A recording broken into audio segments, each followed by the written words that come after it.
Qui vous a dit que la pauvreté est un démon? Qui vous a dit ça? Mais ce sont les pasteurs, les prophètes rigolos et les prophétesses, ces poules-là, les prophétesses.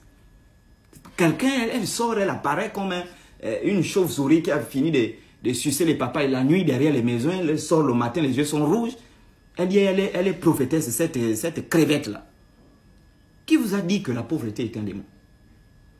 La pauvreté, ça veut dire même que la Bible que vous lisez là, votre Bible évangélique, Louis II, que vous lisez là, ça veut dire que vous ne la comprenez pas, vous ne faites pas des investigations dans cette Bible-là.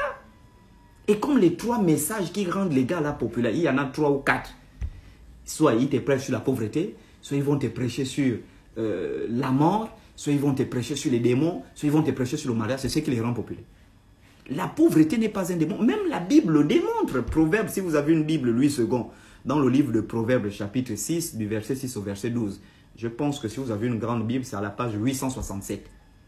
Il est écrit, va vers la fourmi paresseuse, observe ses voies et devient sage. Elle n'a ni maître ni inspecteur. En été, elle prépare sa nourriture. Paresseux, jusqu'à quand resteras-tu couché? Un peu de sommeil, un peu de croiser les bras pour dormir, et la pauvreté te surprendra comme un voleur.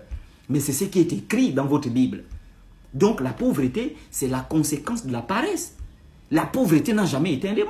Mais pourquoi vous chassez le démon de pauvreté? Ça veut dire qu'il y a un problème. Et le mariage n'est pas un prestige dans vos églises.